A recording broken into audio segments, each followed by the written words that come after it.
ನಮ್ಮನ್ನಾಳುವ ಸರ್ಕಾರಗಳು ಜನರ ಬಳಿ ತೆರಿಗೆ ಎಂಬ ಲೇಬಲನ್ನು ನಡೆಸಿ ಲಕ್ಷಾಂತರ ರೂಪಾಯಿ ಹಣವನ್ನು ಕೇಳ್ತಾರೆ.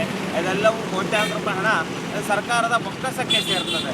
ಆದರೆ ಈ ತೆರಿಗೆ ಹಣದಲ್ಲಿ ಏನು ರಾಜ್ಯದ ಜನರಿಗೆ, ದೇಶದ ಜನರಿಗೆ ಒಂದು ಸಮರ್ಪಕವಾಗಿ ಮೂಲಭೂತ ಸೌಲಭ್ಯಗಳು ಒದಗಿಸಿಕೊಡ್ಬೇಕಾದ ಸರ್ಕಾರಗಳು ಸಂಪೂರ್ಣವಾಗಿ ವಿಫಲವಾಗಿದ್ದು, ಏನು ಜನರ ತೆರಿಗೆ ಹಣವನ್ನು ಅದು ಯಾವ ಕಾರಣಕ್ಕೆ ಖರ್ಚು ಮಾಡ್ತಿದ್ದಾರೆ ಅನ್ನೋದು ತಿಳಿದಂತಿದೆ. ಯಾಕಂದರೆ ಇವತ್ತು ನಾವು ಬೀದರ್ನ ಒಂದು ಪ್ರಮುಖ ರಸ್ತೆಯಲ್ಲಿದ್ದೀವಿ, ಶಿವನಗರದಿಂದ ನವಬಾದ್ಗೆ ತೆರಳುವ ರಸ್ತೆಯಲ್ಲಿದ್ದೀವಿ. ಈ ರಸ್ತೆಯನ್ನು ನೋಡಿದರೆ ನಿಮಗೆ ನಿಜಕ್ಕೂ ಇಲ್ಲಿ ಗುಂಡಿಗಳು ನೋಡಿದರೆ ಬಾಯಿ ತೆರೆದು ನಿಂತಿವೆ. ಅಂದರೆ ಗುಂಡಿಗಳು ಯಾರ ಬಲಿ ಪಡಿಬೇಕಪ್ಪ ಅನ್ನೋ ರೀತಿಯಲ್ಲಿ ಬಾಯಿ ತೆರೆದು ನಿಂತಿವೆ.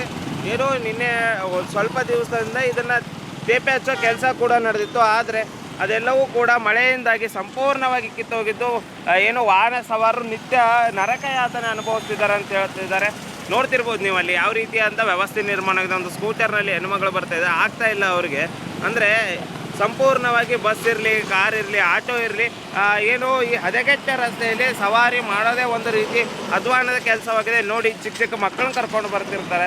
ಯಾವಾಗ ಯಾವ ರೀತಿ ತೊಂದರೆ ಆಗುತ್ತೆ ಅನ್ನೋದು ಹೇಳೋಕ್ಕಾಗಲ್ಲ. ಉತ್ತರ ಕರ್ನಾಟಕ ನ್ಯೂಸ್, ಇದು ಕನ್ನಡದ ಉಸಿರು.